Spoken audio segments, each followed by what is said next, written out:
الحمد لله رب العالمين والعاقبة للمتقين والصلاة والسلام على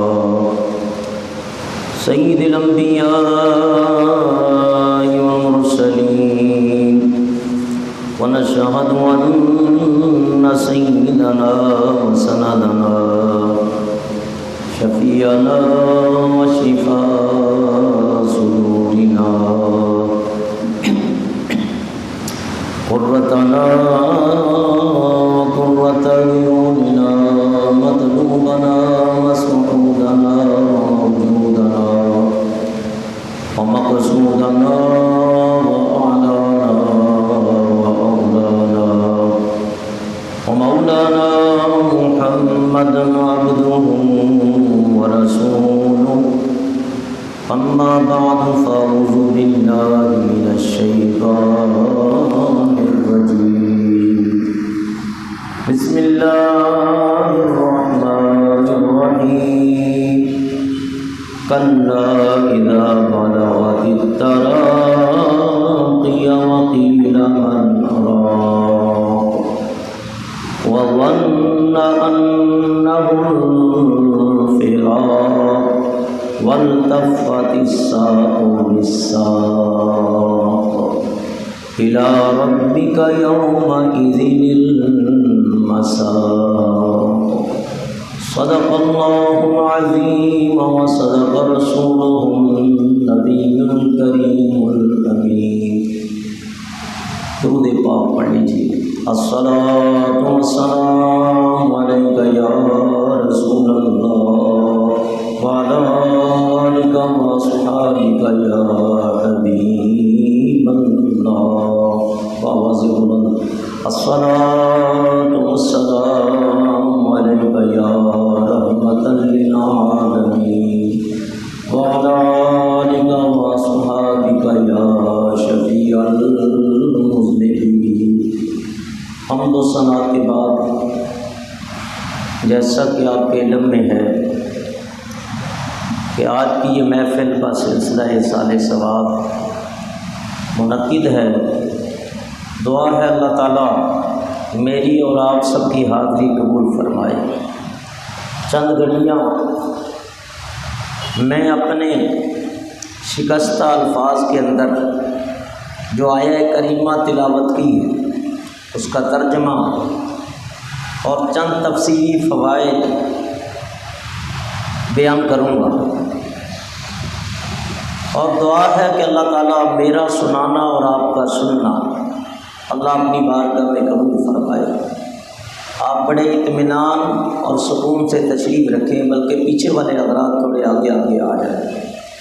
دعا ہے اللہ تعالیٰ ہم سب کو فکر آخرت عطا فرمائے۔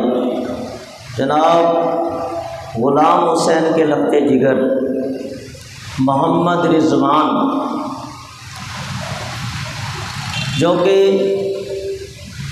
اپنے رب کے فیصلے کے مطابق داعیے الی الحق کو لبیک کہا اور اپنے خالق حقیقی سے جا ملے، اللہ تعالیٰ ان کی قبر کو قبر المومنین روضۃ من ریاض الجنہ کا منزل بنائے، اور ان کے ساتھ ساتھ باپ کے دل کے اوپر تو ایک صدمہ ہے ہی ہے۔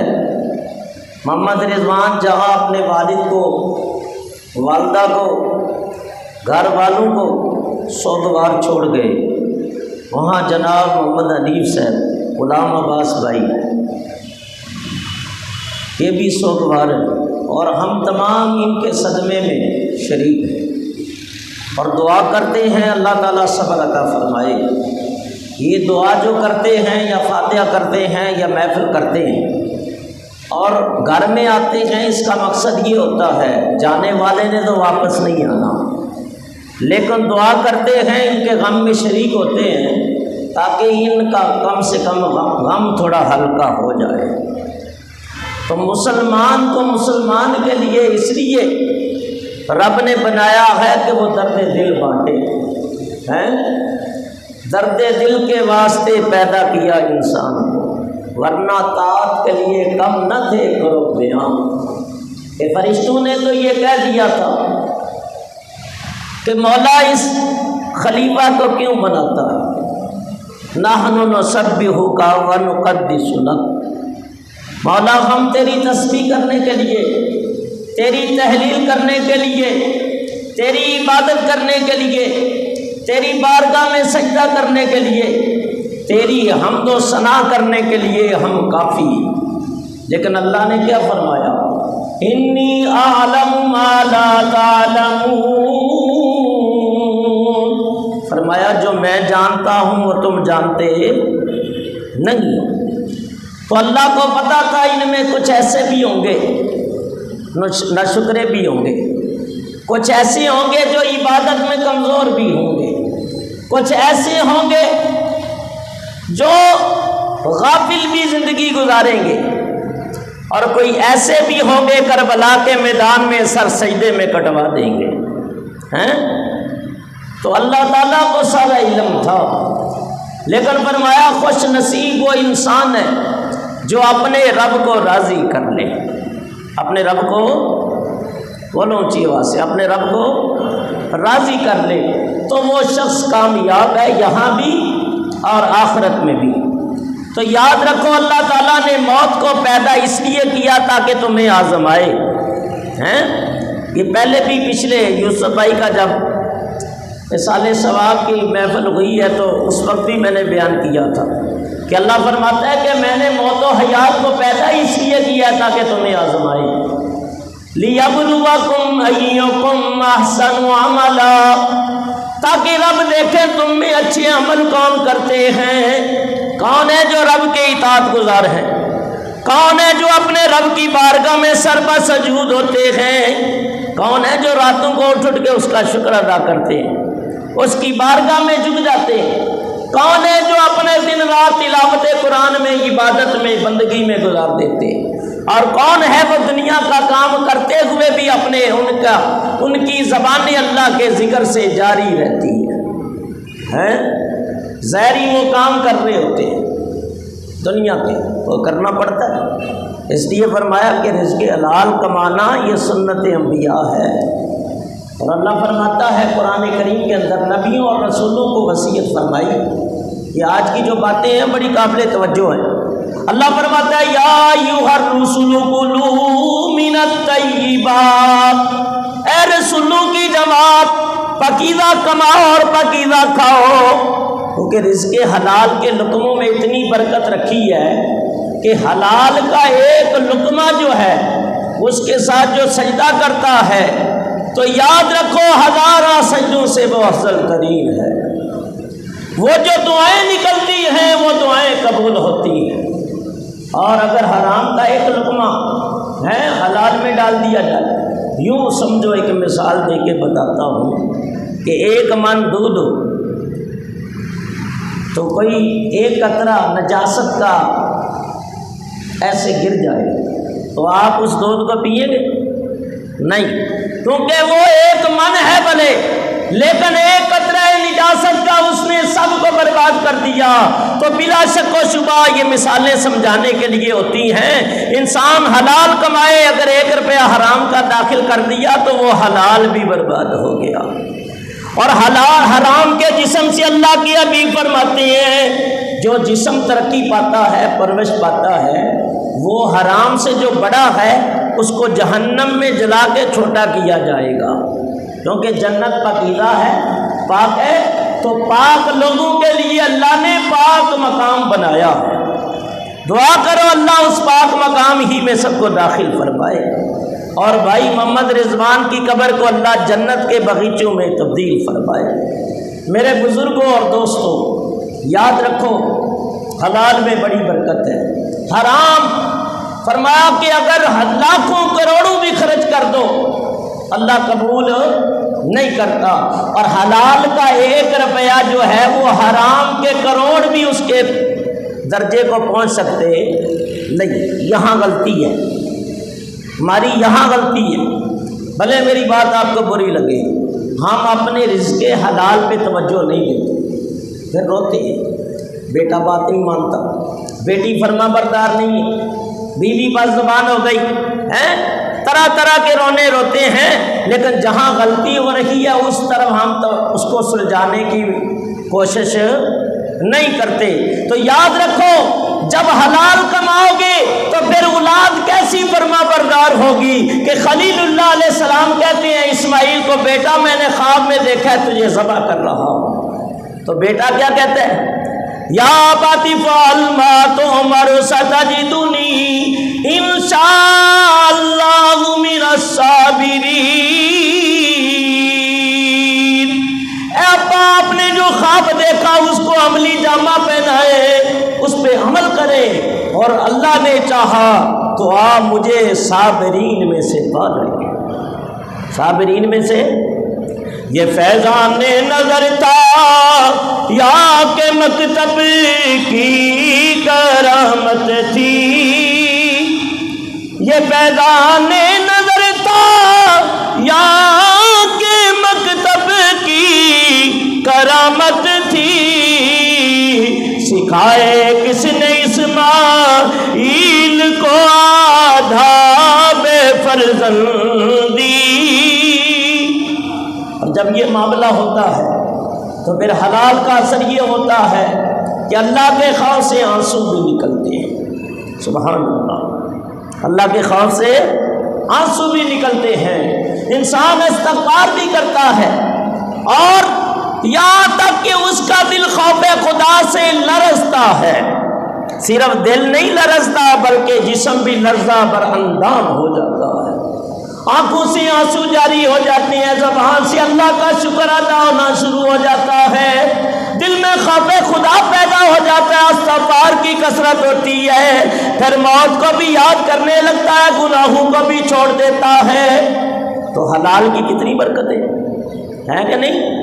اور یہ تو دنیا کے اندر ہے، اور حلال لقمے کھلا کے اولاد پیچھے چھوڑ گئے، مرنے کے بعد وہ قرآن پڑھ کے ثواب بھی پہنچائے گی، دعائیں بھی کرے گی، ہیں اچھے لفظوں سے یاد کرے گی، اور بعض اوقات ایسا بھی ہوتا ہے، اس کا اثر یہ ہوتا ہے کہ بیٹا عالم و مفتی بھی بن جاتا ہے، محدث حدیث بھی بن جاتا ہے، مفسر قرآن بھی بن جاتا ہے، اور بعض اوقات ایسا بھی ہوتا ہے ان حلال کے لقموں کا اثر ہوتا ہے تو بیٹا عبد القادر جیلانی بن جاتا ہے، بیٹا فرید الدین ہوتا ہے، بیٹا غریب نواز ہوتا ہے، بیٹا غوث جلی ہوتا ہے، بیٹا مہر علی ہوتا ہے۔ یہ بات دوسری طرف چلی جائے گی، تو میں چاہتا ہوں موت کے اوپر چند باتیں کروں، اور موت ایک اٹل فیصلہ ہے۔ یاد رکھو آج وہ چلے کل ہماری باری ہے، ایسا ہے، لیکن فرمایا اللہ کی حبیب علیہ السلام نے موت کو کثرت سے یاد کیا کرو، موت کا لمحہ بڑا سخت ہے، کس کے لیے؟ گناہگار کے لیے۔ کافر تو ہے ہی ہے، مشرک تو ہے، ان کا تو انجام ہی بد ہے، وہ تو قیامت کے دن کہیں گے یا لیتنی کنت ترابا، کاش ہم پیدا کی نہ ہوتے بلکہ ہم مٹی کر دیے جاتے، جس طرح جانور قیامت کے دن مٹی کر دیے جائیں گے۔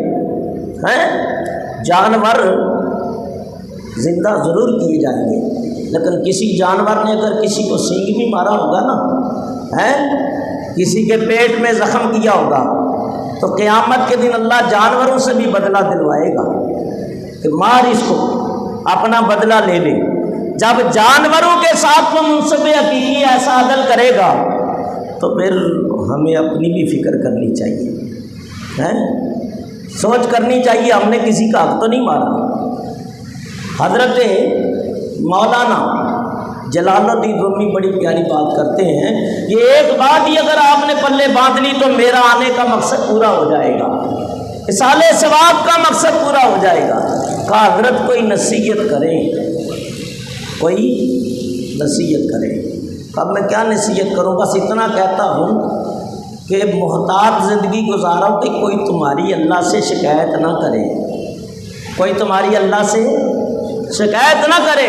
کہنے کا مطلب ساری بات ایک لفظ میں بول گئے کہ کسی انسان کو تنگ نہ کرنا، ظلم نہ کرنا، اس کا حق نہ مارنا، اس کو اذیت و تکلیف نہ پہنچانا، کہیں ایسا نہ ہو اس کے آنسو نکل جائے اور وہ عرش والے رب کی طرف متوجہ ہو، یا اللہ اس نے میرے ساتھ یہ کیا، تو مظلوم کی بد دعا اللہ کے عرش کو بھی ہلا کے رکھ دیتی ہے۔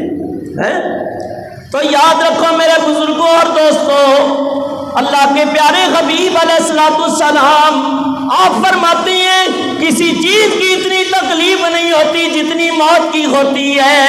موت کا لمحہ اتنا کٹھن ہے، اگر انسان کے جسم پہ 1000 تلواروں کے وار کر دیے جائیں ان کی تکلیف اتنی نہیں ہوگی جتنی موت کی ہوگی۔ اور یہ آیت کلا اذا بلغت التراقی وقیل من راق وظن انہ الفراق والتفت الساق بالساق الى ربک یومئذ المساق۔ 29واں پارہ سورۃ القیامہ آیت نمبر 25، ترجمہ کنز الایمان۔ اعلیٰ حضرت نے ترجمہ کیا، کمال کر دیا۔ میں ہاں جان پہنچے گی ہنسلی کی ہڈی تک۔ یہ ہنسلی ہے، ہڈی کہا جائے گا جب جان جا رہی ہے تو جس کی جا رہی ہے اس سے پوچھو اس کی کیا کیفیت ہے۔ جب روح نکل جاتی ہے، یہ زبان جو ہے نا یہ پلٹا کھاتی ہے بالکل۔ کوئی بھی مرنے والا آپ دیکھ لینا، زبان کو سیدھا کیا جاتا ہے، لیکن اللہ والے جو ہیں پتہ ہی نہیں چلتا ہے، ایسے ہی روح نکل رہی ہے، جیسے خمیرے آٹے سے بال نکال لیا جاتا ہے۔ بھائی ٹائم جب ہو جائے مجھے بتا دینا، 1 گھنٹہ تو میں آج کروں گا بیان۔ کوئی پابندی تو نہیں ہے آپ کی طرف سے؟ 1 گھنٹہ زیادہ نہیں۔ ایک مقتدی ملے تو کہہ رہے تھے حضرت آج 1.5 گھنٹہ، میں بیٹھے گا کون؟ محرم کی محفلوں کا ایک ماحول بنا ہوتا ہے، میں تو 2 گھنٹے بھی بیان کرتا ہوں، میرا پیٹ نہیں بھرتا۔ کیوں؟ میں کہتا ہوں یہ لمحے بڑے کی عظیم ہے جو اللہ اور اس کے رسول کی یاد میں گزر جائے۔ عظیم ہے کہ نہیں؟ بالکل۔ قیامت کے دن ان لمحات کی قیمت پڑے گی۔ تو یاد رکھو میرے بزرگوں اور دوستوں، مومن کی موت بھی بتاتا ہوں، اور جب یہ جان ہنسلی تک پہنچتی ہے تو کہا جاتا ہے کوئی جھاڑ پھونک کرنے والا، یہ معاملہ آسان ہو جائے۔ لیکن اگر ایسا معاملہ ہو تو پھر کیا کیا کرو؟ کلمے کا ورد کیا کرو اس کے قریب جا کے۔ یہ نہ بولو کہ کلمہ پڑھو، ہو سکتا ہے اس کے آواز ہی قائم نہ ہو، انکار کر بیٹھے ہیں، گناہگاری ہو جائے، لیکن آہستہ آہستہ اتنا چیخ کے بھی نہیں، آہستہ آہستہ کلمہ پڑھو اس کے پاس، تاکہ اس کی زبان پہ کلمہ جاری ہو جائے۔ جب روح کے اوپر ایسی کیفیت آئے تو پھر اللہ کے حبیب علیہ الصلوۃ والسلام اور صحابہ کا یہ عمل رہا، تابعین، اولیاء کرام، صالحین اور علماء متقدمین متاخرین کا یہ عمل رہا ہے کہ وہ سورہ یاسین کی تلاوت کرتے ہیں۔ اور میں نے بارہا مرنے والوں کے قریب سورہ یاسین کی تلاوت کی ہے، خدا کی قسم یہ پڑھی جائے تو اللہ تعالیٰ روح میں آسانی پیدا کر دیتا ہے نکلنے میں۔ تو دعا ہے کہ اللہ تعالیٰ جب میرا اور آپ کا وقت آئے تو آسانی والا معاملہ فرمائے، ورنہ بڑے معاملات ہیں، بڑی سختی ہے، یہاں تک کہ اللہ تعالیٰ پھر فرماتا ہے مرنے والا سمجھ جاتا ہے، کیا سمجھتا ہے؟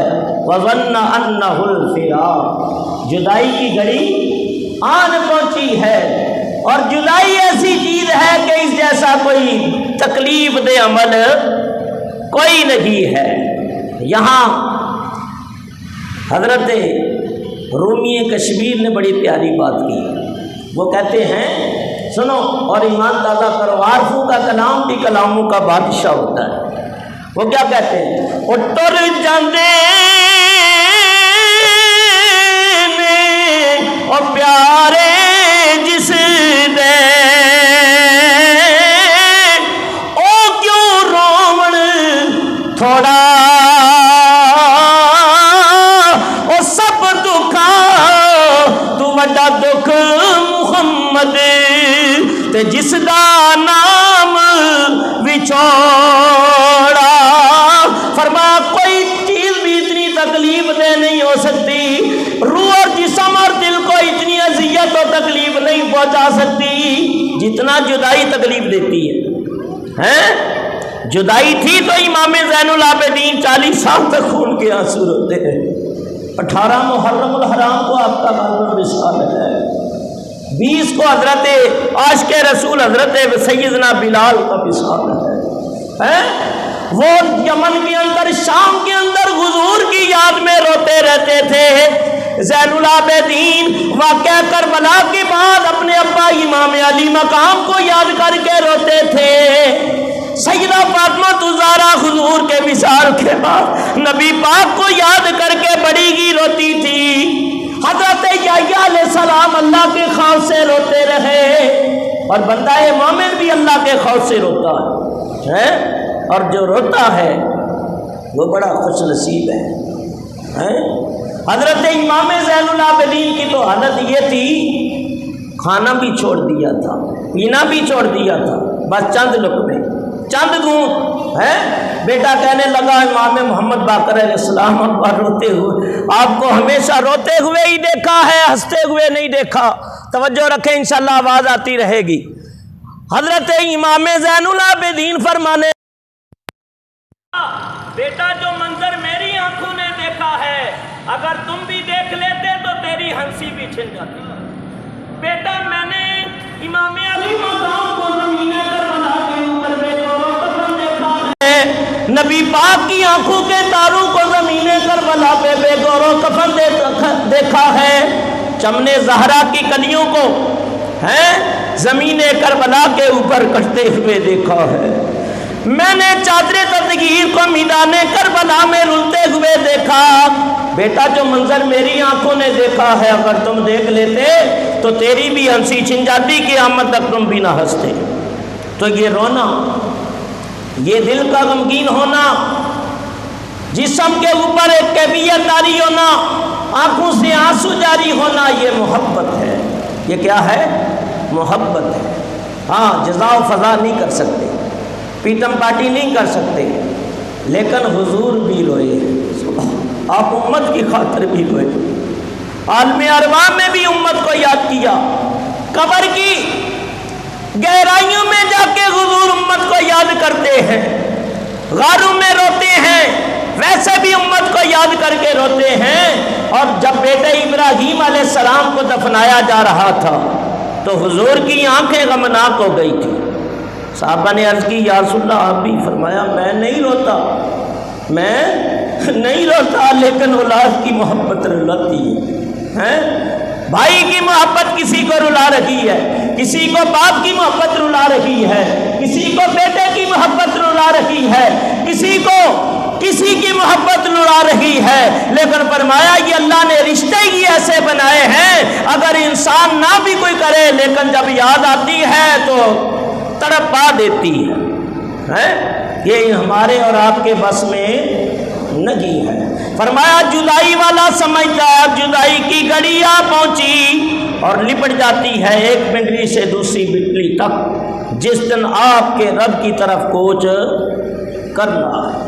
تو ان آیتوں کا لب لباب یہی ہے کہ یاد رکھو یہ آیتیں اللہ تعالیٰ نازل فرما کے کوئی دعوت فکر دے رہا ہے کہ جب تمہاری جان ہنسلی تک پہنچے،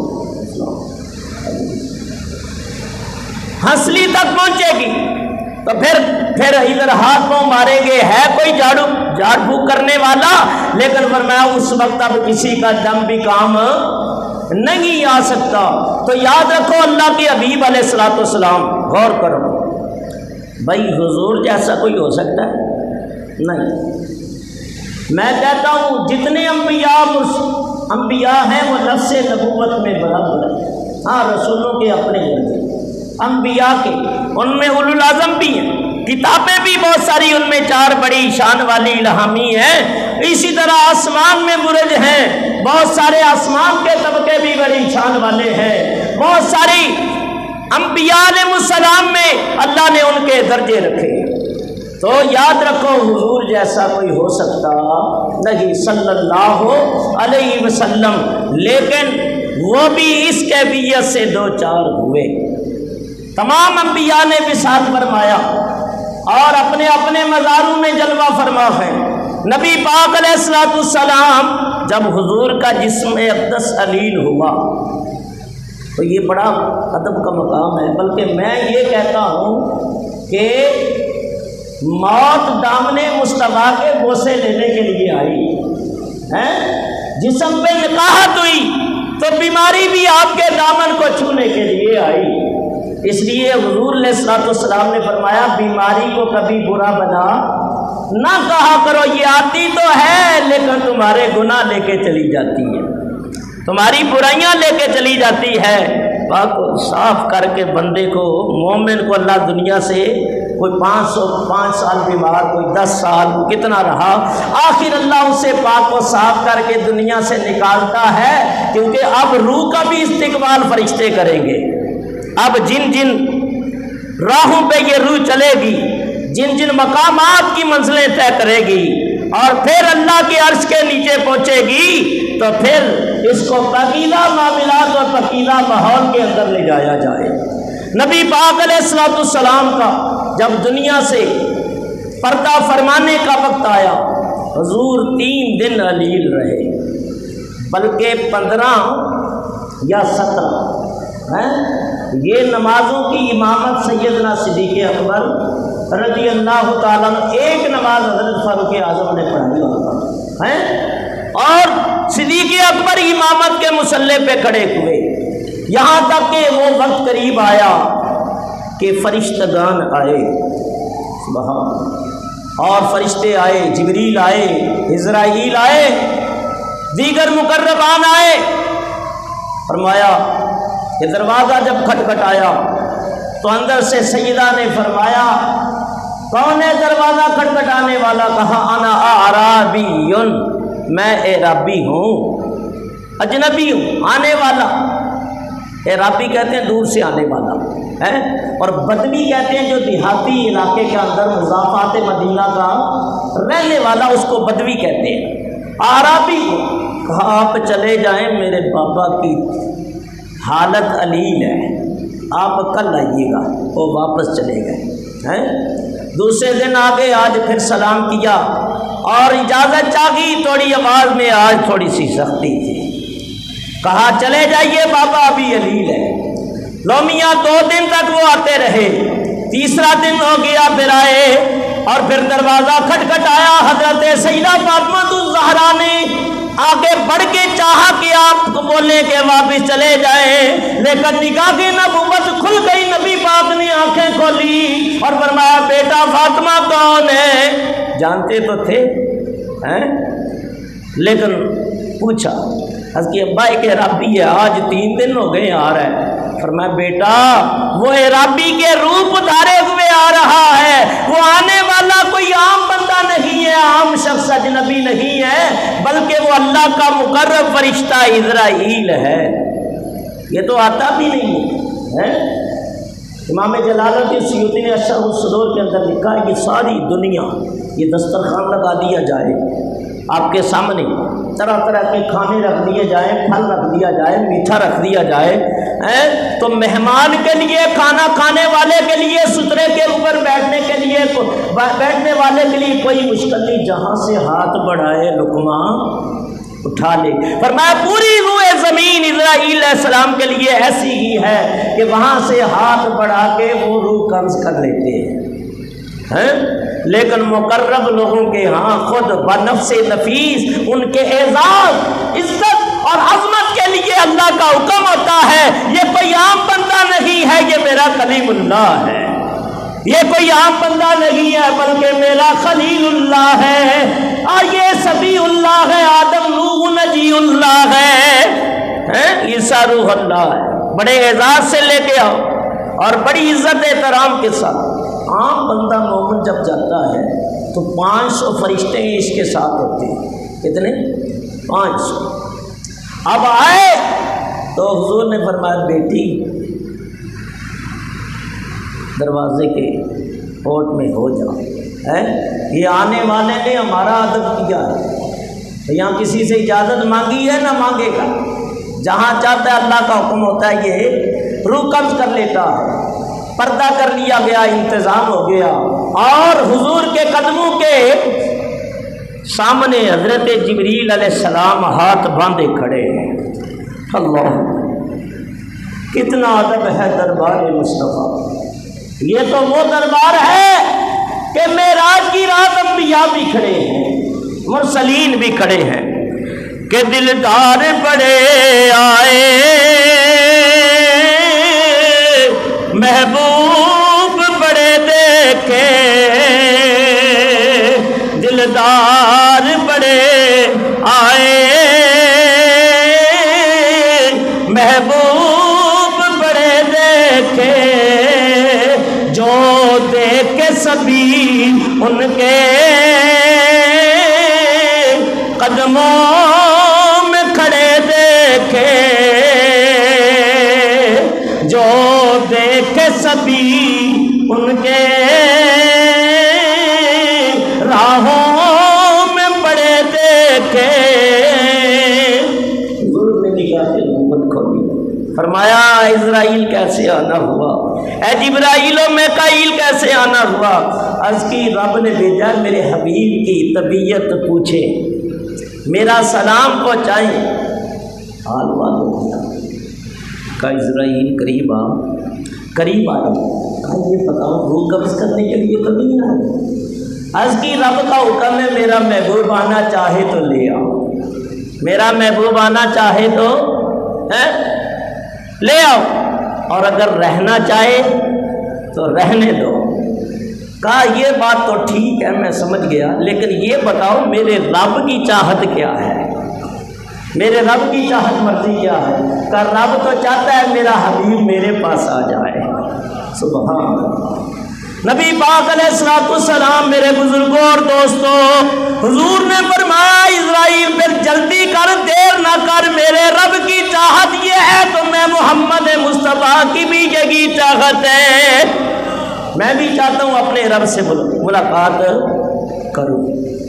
آج میں لوگوں کو کہتا ہوں نا حضرت چلے قبرستان چلتے ہیں، کہا حضرت ابھی بڑے تو نہیں ہیں، میں کہتا ہوں مجھے تو قبرستان جانا بھی بڑا پیارا لگتا ہے، اور میں تو ہر وقت، بندہ مومن کی یہ شان ہونی چاہیے ہر وقت موت کے لیے تیار رہے۔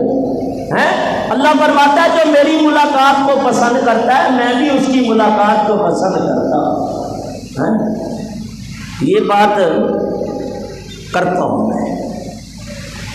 ایک اور بات سنو، حضرت بلال کی ایک بات بتا،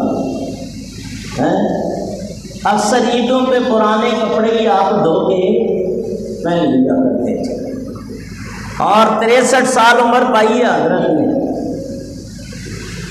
اور 578 میں ولادت، 641 میں وصال محمد۔ کبھی یہ موضوع ہونا تو پھر کروں، یہ 2-2.5 گھنٹے کا موضوع ہے، بڑا لمبا موضوع ہے، لیکن ہے عاشق کا ایسا موضوع ہے۔ تو جب وقت وصال آیا، آدھی رات طبیعت خراب ہو گئی، گھر والی سرانے، اور آپ مسکرا رہے، نئے کپڑے پہنے، وصال کے وقت نئے کپڑے، بال کٹوائے، آنکھوں میں سرما ڈالا، سر میں تیل لگایا، بڑی تیاری کی ہے۔ تو گھر والی نے کہا اتنے خوش ہیں اور اتنا نیا لباس، کہا تجھے پتہ نہیں میں محبوب کی ملاقات کے لیے جا رہا ہوں۔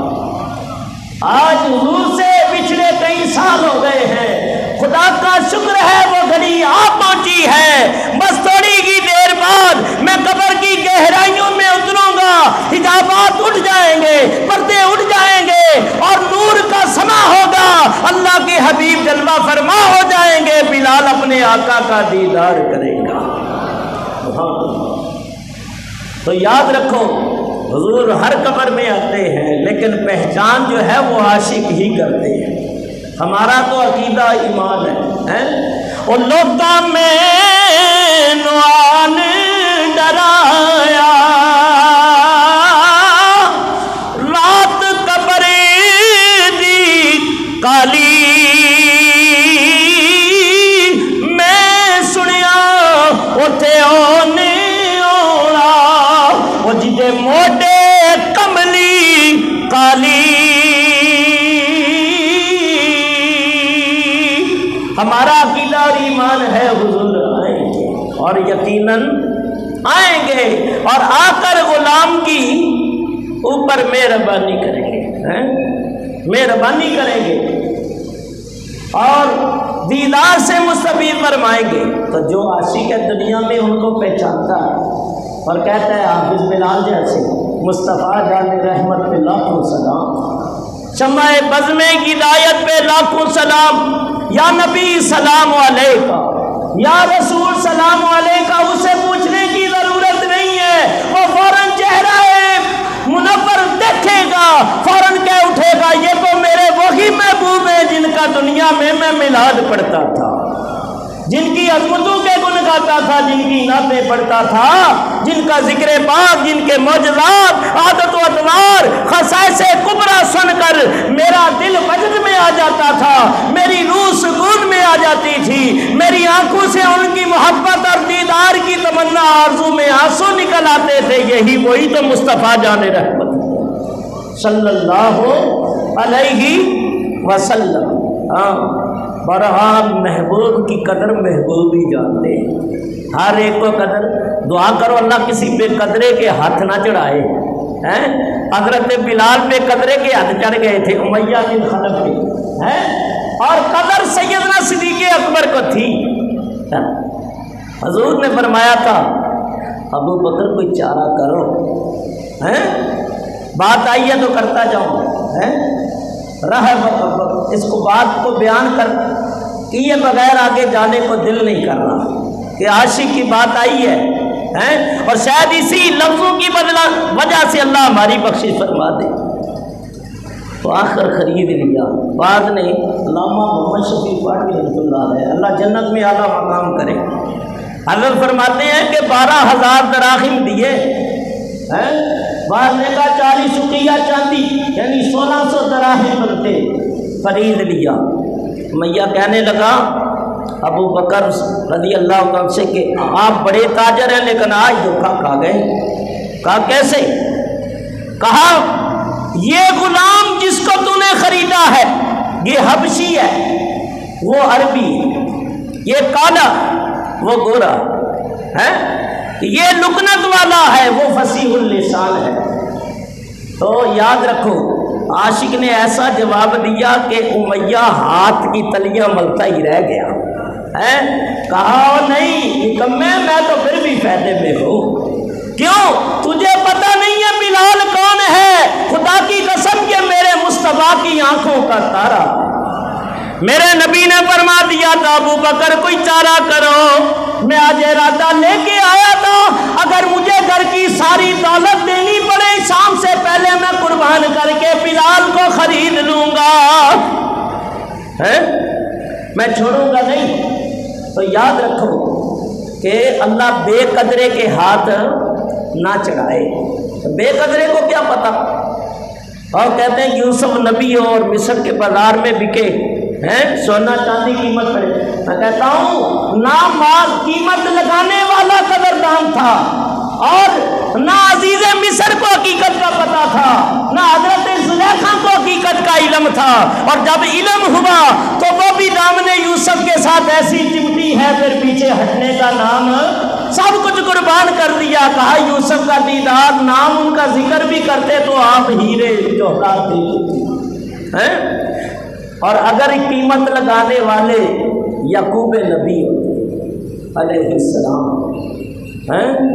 اور خریدنے والی زلیخا سلام اللہ علیہ، جے یعقوب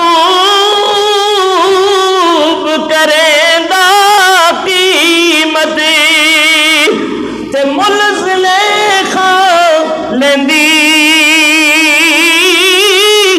جان دیندی ایک دید دے بدلے تے وہ قبول نہ ہوندی۔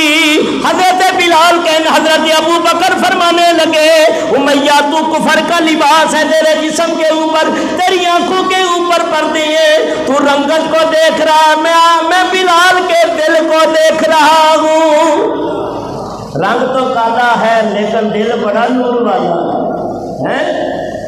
اور اس کے اوپر بڑی باتیں ہیں، وقت گزر جائے گا اور کافی وقت ہو چکا ہے۔ بہرحال خریدا، بارگاہ مصطفیٰ میں پہنچا دیا، کہا میں دل کو دیکھ رہا ہوں، منہ کالا ہو کوئی بات نہیں، جسم کالا ہو کوئی بات نہیں، لیکن اللہ کرے کہ دل کالا نہ ہو، دل کالا نہ ہو۔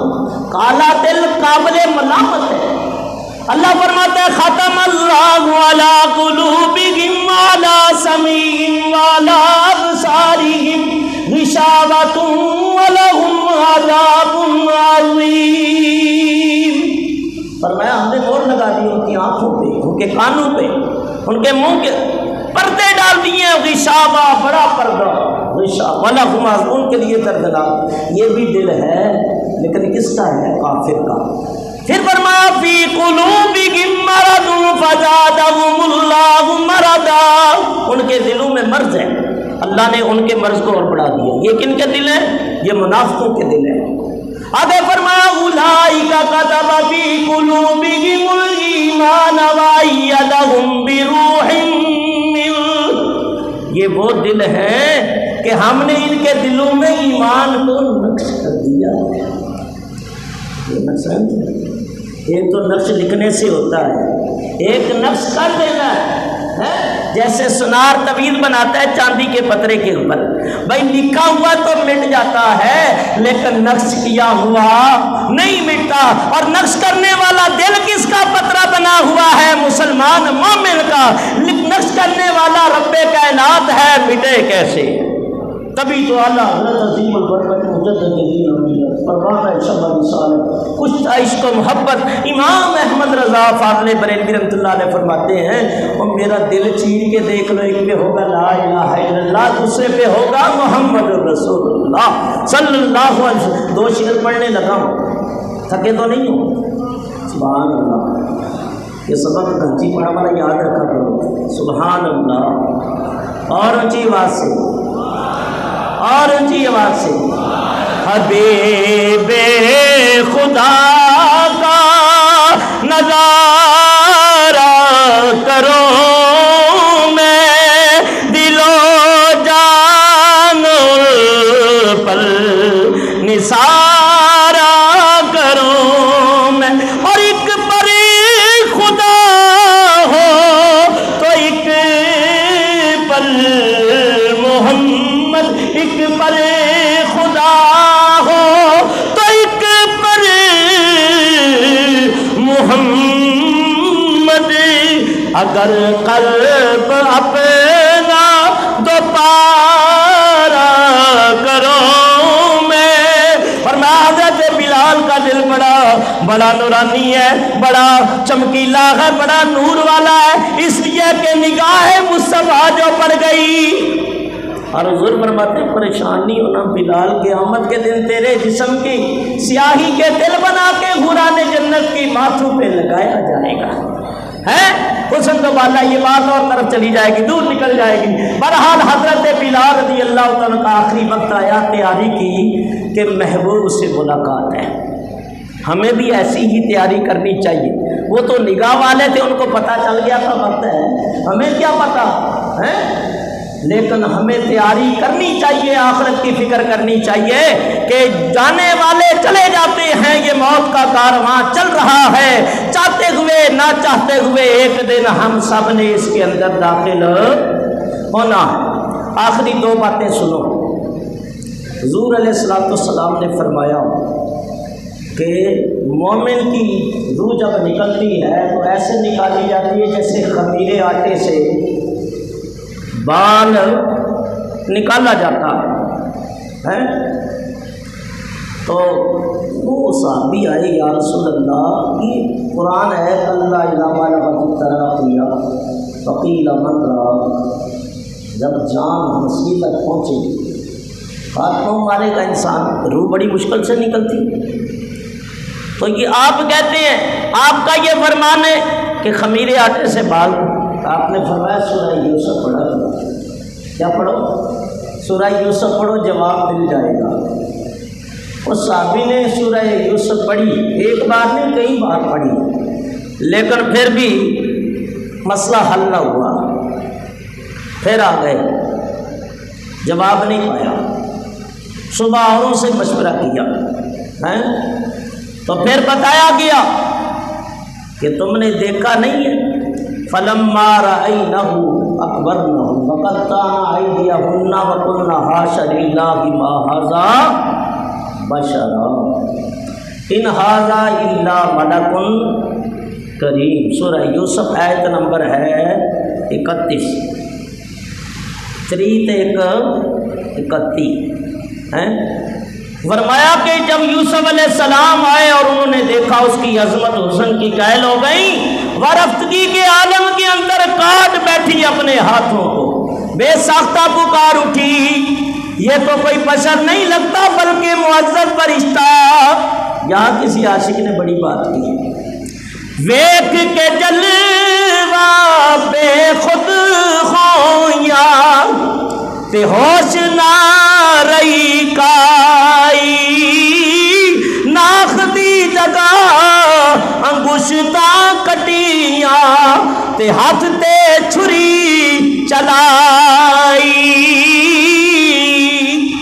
ناشپاتی تھی، ناشپاتی، بہت کچھ اس کے اوپر کہا گیا ہے، لیکن ناشپاتی بھی ہو، چلو یہ بھی مسئلہ ہے کہ پھل نا کاٹ بیٹھی، ساریاں لہو لوہان ہو گئیاں، بے خودی وچ مریاں، تاب نہ جلی نور حسن دی تے گائل خاکی پریاں۔ بڑی بڑی حسین و جمیل شہزادیاں، وزیر زادیاں ہیں، وزیروں کی بیویاں، مالدار گھرانے کی، رئیس گھرانے کی رئیس زادیاں، انہوں نے دیکھا کہ ہاتھ ہی کٹ گئے، ہائے ہائے جلوہ یوسف وہ برداشت نہ ہو سکا۔ میں کہ ایک یوسف علیہ السلام اتنے سونے اتنے پیارے اللہ نے بنائے ہیں، لیکن معراج کی رات وہ یوسف بھی حضور کے چہرے کو دیکھ رہے ہیں، معراج کی رات حضور کے چہرے کو دیکھ رہے ہیں۔ ایسا تجھے خالق نے طرح بنایا کہ یوسف کو تیرا طالب دیدار بنایا۔ سبحان اللہ۔ بس اختتام کی طرف جا رہا ہوں، یہاں تک کہ انہوں نے ہاتھ بھی کاٹے، ناشپاتیاں بھی کاٹی، انگلیاں بھی کٹ گئیں، تکلیف ذرا پر نہیں ہوئی اور احساس بھی نہ ہوا۔ احساس کب ہوا؟ جب یوسف علیہ السلام کا چہرہ آنکھوں سے اوجل ہو گیا۔ اب احساس بھی ہے، اب تکلیف بھی ہے، اب تڑپ بھی ہے، اب خون کا فوارہ بھی ہے، لیکن فرمایا اب جلوہ یوسفی دوبارہ نہیں ہے۔ سبحان اللہ، سبحان اللہ۔ تو کہا یہی تو سبق ہے سورہ یوسف کے اندر، سامنے حضرت یوسف علیہ نبینا علیہ السلام ہوں، ہاتھ کٹے تکلیف نہ ہو، خون بہے تکلیف نہ ہو، جسم کٹے تکلیف نہ ہو، خالق یوسف سامنے ہو تو تکلیف کیسے ہے؟ اس لیے میں نے 10 روزہ یہاں گانچی پاڑا میں بیان کیا، 6 روزہ رسد مسجد کے اندر، اور 4 روزہ ہوا ہے گانچی میں۔ یہ 10 روزہ ان کے اندر مختلف میرے موضوعات رہے، ان محفلوں میں آیا پر الحمدللہ میں آپ لوگوں کی مثالیں کراچی میں بہر بھی جاتا ہوں دیتا ہوں۔ گانچی پاڑا والے بڑے عاشق رسول ہیں، تو میری ان باتوں کا بھرم رکھا کرو، نمازیں پڑھا کرو، اللہ توبہ کیا کرو، مجلس میں آیا کرو، ہیں امام صاحب علامہ اکبر صاحب ممبر میں بعد میں آئے، آپ پہلے موجود ہو، ایسی محبت ہونی چاہیے۔ امام پہلی صدی ہجری میں مسلمانوں کی عادت یہ تھی، وہ رات کو ہی مسجد کی طرف روانہ ہوتا، تہجد کے ٹائم روانہ ہو جاتے تھے کہ آج خطبہ ہوگا۔ سبحان، اس خطبے کے اوپر لاکھوں خطبے قربان ہوں، خطبہ دینے والے مصطفیٰ کریم ہوں۔ سبحان اللہ، میرے آقا ایسے خطیب ہیں، آپ خطیب الانبیاء بھی ہیں، امام القبلتین بھی ہیں، امام بیت المعمور بھی ہیں۔ فرمایا معراج کی رات انبیاء کے امام و خطیب حضور بنے، نہ ایسا کوئی خطیب دنیا میں ہوگا، نہ ایسا کوئی امام ہوگا کہ اقصا میں جماعت نبیوں کی دیکھی تو فرشتے بول اٹھے، کیا خوب جماعت ہو کیا خوب امامت ہوتی ہے. تو بندہ مومن کی روح نکلتی ہے، فرشتے اس کے گھر سے لے کے قبرستان تک 2 صفیں بناتے ہیں. بس آخری بات ہے، کتنی صفیں بناتے ہیں؟ 2، اور ایک صف دائیں ایک بائیں، یہ ہو جاتی ہے. اور پھر اس کے بعد روح جسم سے جدا ہوتی ہے اور غسل دینے والے غسل دیتے ہیں. ان سے پہلے ان کی کروٹیں جو غسال بدلتا ہے فرشتے پہلے ہی بدل دیتے ہیں. کفن پہنائے جاتے ہیں، فرشتے پہلے ہی کفن پہنا دیتے ہیں. یہ مسلمان مومن کی شان ہے، اس کو اتنا تقدس، اتنا اعزاز، اتنا شرف، اتنی بزرگی سے نوازا جاتا ہے تاکہ پتہ چلے جانے والا کوئی عام نہیں ہے، سچا عاشق رسول جا رہا. اس لیے ادب احترام ہے. غسل دے کے کفن پہنا دیا جاتا ہے، جنتی کفن بھی آ جاتے ہیں. یہاں تک کہ اب فرشتے آپ ان کے دفنا دیتے ہیں، فرشتے روح کو لے کے چلتے ہیں. جب روح کو لے کے ملک الموت آگے بڑھتے ہیں، کہتے ہیں یا اللہ یہ تیرا عبد مقرب آ گیا ہے، اور میں انطلق، لے جاؤ عبدی میرے بندے بالروحی، اس کی روح کو فی صدر ممدود و طلح ممدود و ظل ممدود، فرمایا کہ لے جاؤ ان جنت کے ان باغیچوں کے اندر کیلے کے گچھے ہیں، مختلف درخت، انار کے پھل ہیں، انگور، سیب، کھجوریں مختلف، کیونکہ جنت میں یہ ساری نعمتیں ہیں. فرمایا جا کے روح کو وہاں چھوڑ دو. پہلے تو جب فرشتہ لے کے جاتا ہے نا اللہ کے عرش کے قریب، تو وہ روح اپنے رب کو سجدہ کرتی ہے.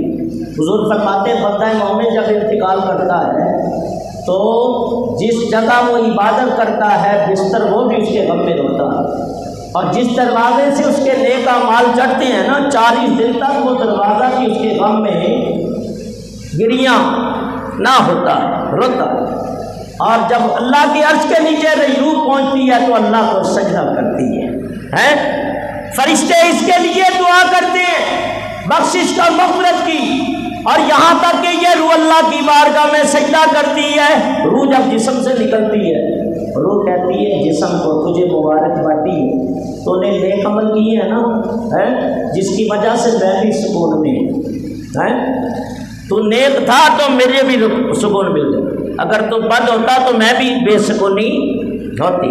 روح اس کو اور جسم روح کو مبارکباد دیتا ہے. روح کبھی نورانی ہوتی ہے، اللہ کے حضور سجدہ کرتی ہے.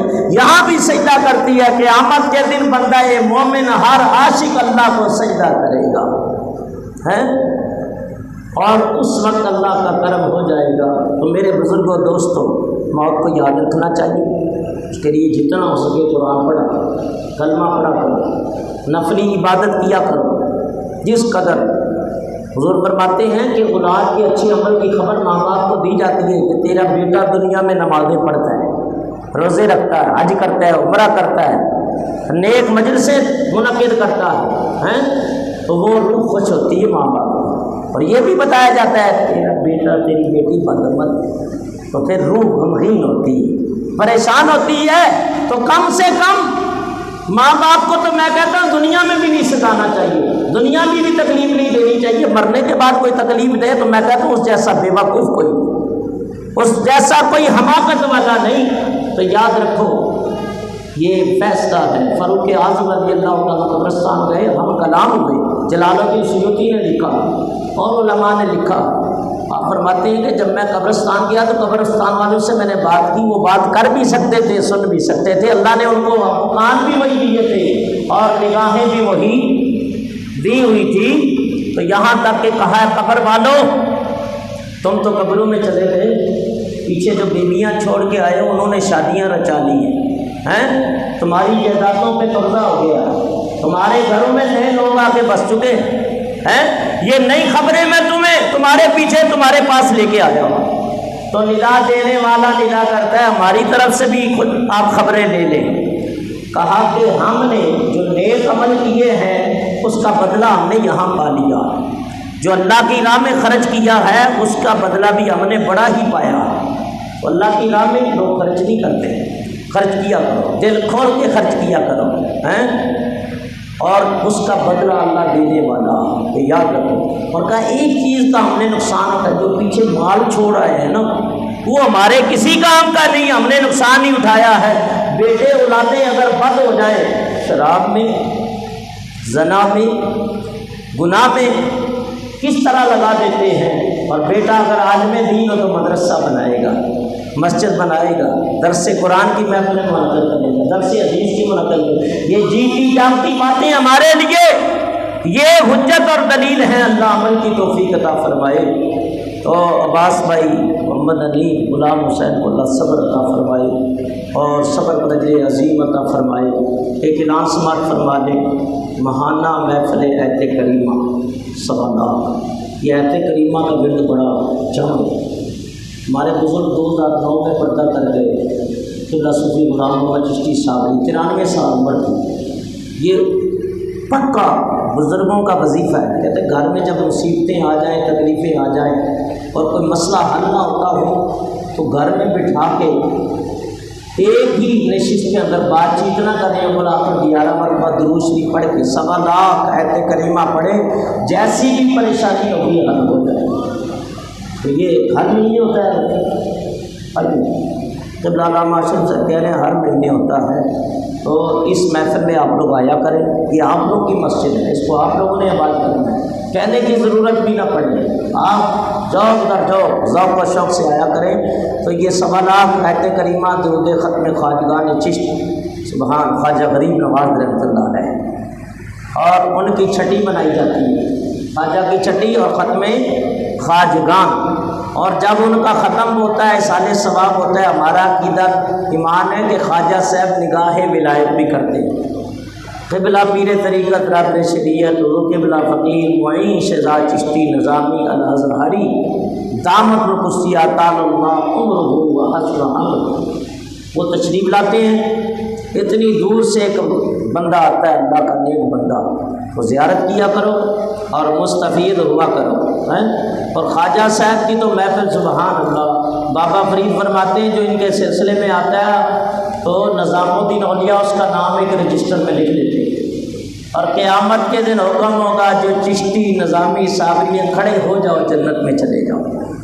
تو ہمارا عقیدہ ہے کہ اللہ نے خواجہ صاحب بھی ہمیں دیے، غوث پاک جیسی ہستیاں بھی ہمیں دی ہیں، اور وہ کہتے ہیں کہ میرا مرید جب تک توبہ نہیں کرے گا وہ دنیا سے نہیں۔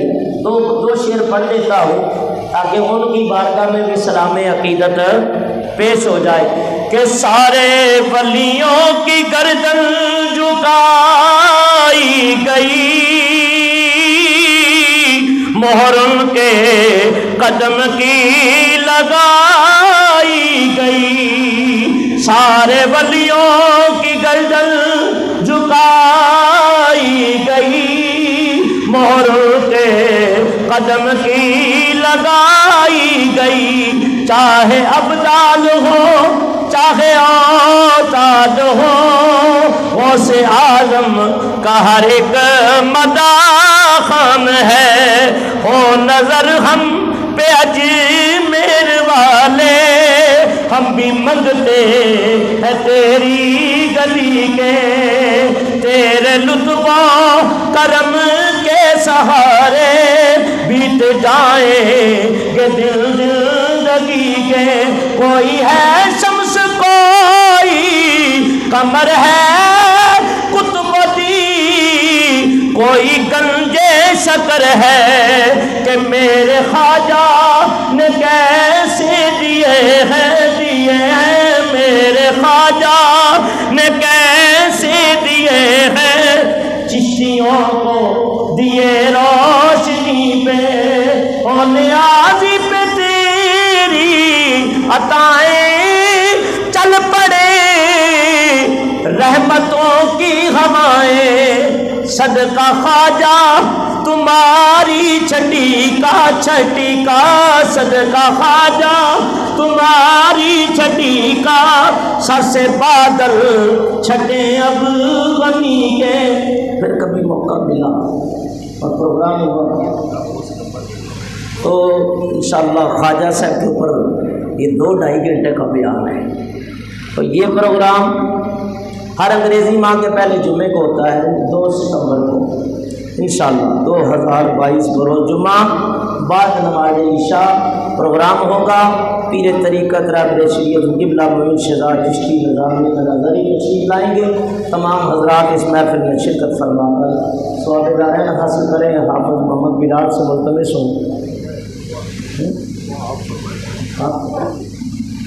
ایک مرتبہ رحم شریف پڑھ لیں، 3 مرتبہ قرآن شریف۔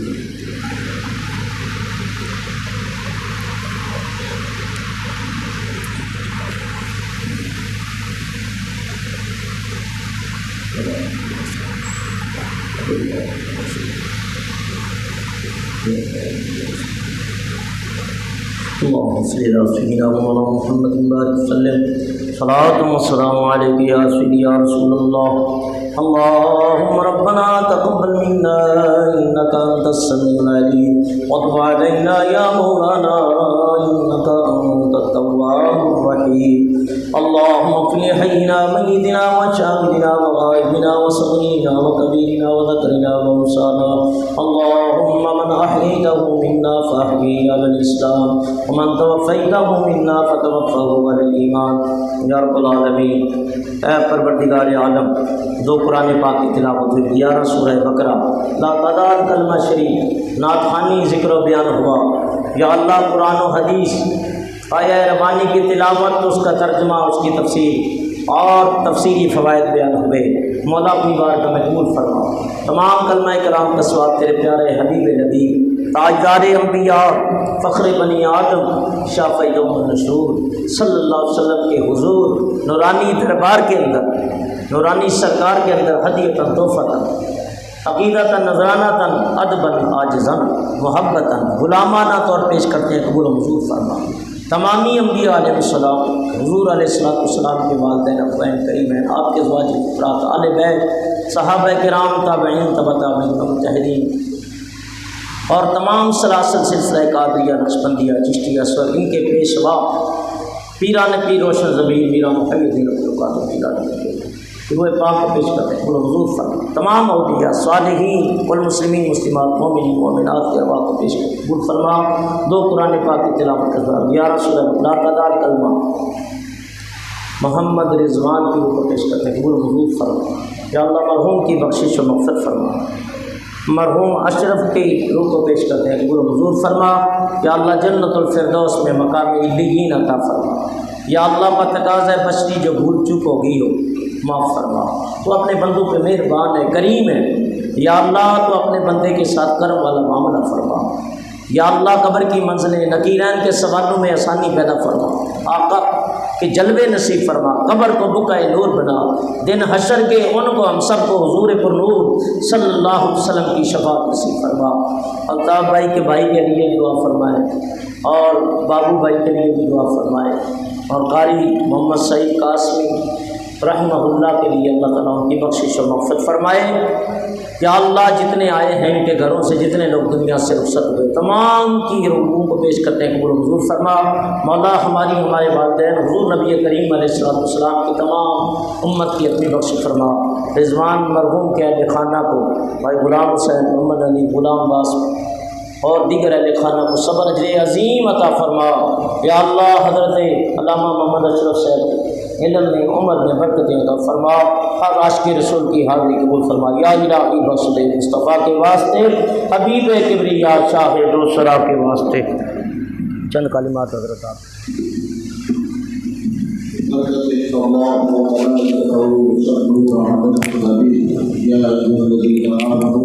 صلوا عليه وسلموا تسليما اللهم صل على سيدنا مولانا محمد وعلى آل سيدنا ومولانا محمد وعلى آله وسلم سبحان ربك رب العزة